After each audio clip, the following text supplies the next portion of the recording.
ിൽ പ്രധാനമന്ത്രി എത്തുമ്പോൾ ദേശീയ രാഷ്ട്രീയങ്ങൾ എങ്ങനെ അദ്ദേഹം സംസാരിക്കും? ഒപ്പം തന്നെ നിലവിൽ അവിടുത്തെ ലോക്സഭാംഗം ആന്റോ ആന്റണി നടത്തിയ ചില പ്രസ്താവനകൾ ദേശീയ വിഷയം കൂടിയാണ്. സ്വാഭാവികമായും പ്രധാനമന്ത്രി അക്കാര്യങ്ങളിലും ചില പരാമർശങ്ങൾ ഉണ്ടാകുമോ എന്ന ആകാംക്ഷ കൂടി ഇന്ന് പ്രധാനമന്ത്രിയുടെ സന്ദർശനവുമായി ബന്ധപ്പെട്ടുണ്ട്.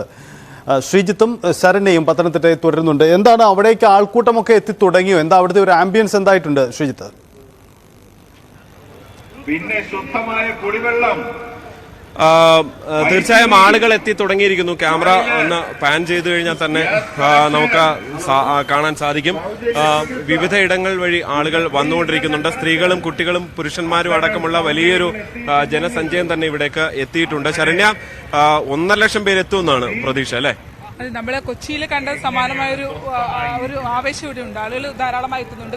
മാവേലിക്കരയിൽ നടക്കുമ്പോൾ, ആലപ്പുഴ ജില്ലയിൽ നിന്ന് മാവേലിക്കരയിൽ നടക്കുമ്പോൾ ആളുകൾ ഇവിടെ എത്തിയിട്ടുണ്ട്. സ്ത്രീകളടക്കമുള്ള ആളുകൾ എത്തിയിട്ടുണ്ട്. പരിപാടിക്ക് വന്നവരാണ്. എവിടെ നിന്ന് എത്തിയവരാ? പത്തനംതിട്ട. ഓക്കെ. എന്ത് പ്രധാനമന്ത്രിയെ കാണാൻ വന്നാണോ അതോ ബിജെപിയുടെ പ്രവർത്തകരാണ്? എന്താ അവസ്ഥ നിങ്ങളുടെ? ബിജെപിയുടെ പ്രവർത്തകർ. എങ്ങനെയാണ് നിങ്ങളുടെ സ്ഥലത്തൊക്കെ? എങ്ങനെയുണ്ട്? അങ്ങനെ ധാരാളം പേർ സജിത്ത് എത്തുന്നുണ്ട്. നമുക്ക് കൂടുതൽ ആളുകളിലേക്ക് പോകാം. കുടുംബാംഗങ്ങളെ നമ്മൾ ആ ഒരു മെയിൻ വേദിയുടെ, അതായത് ഇതിലെ കൂടെയാണ് ആളുകൾ കടന്നുകൊണ്ടിരിക്കുന്നത്. എല്ലാ സെക്യൂരിറ്റി ഇന്നലെ തൊട്ട് കനത്ത സുരക്ഷയിലാണ് ഇവിടെ കാര്യങ്ങൾ പോകുന്നത്. എന്തായാലും എവിടെ നിന്നുള്ള പ്രവർത്തകരാണ്?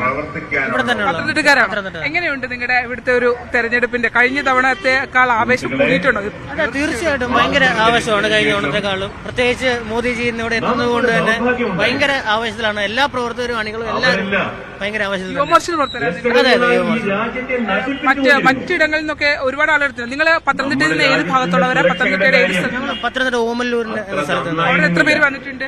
അവിടുന്ന് 2 ബസ് നിറച്ച് ആൾക്കാർ എത്തിയിട്ടുണ്ട്. ഇവിടുത്തെ സ്ത്രീകളൊക്കെ ഒരുപാട് ധാരാളമുണ്ട്. സ്ത്രീകളാണ് ഇപ്പൊ ഒത്തിരി മുന്നോട്ട് നിൽക്കുന്നത്. കാരണം സ്ത്രീകൾക്ക് വേണ്ടി നരേന്ദ്രമോദിജി ധാരാളം കാര്യങ്ങൾ ചെയ്യുന്നത് കൊണ്ട് തന്നെ ധാരാളം സ്ത്രീ പ്രവർത്തകരും ഇപ്പോ ഇതിലേക്ക് എത്തുന്നു. അതാണ്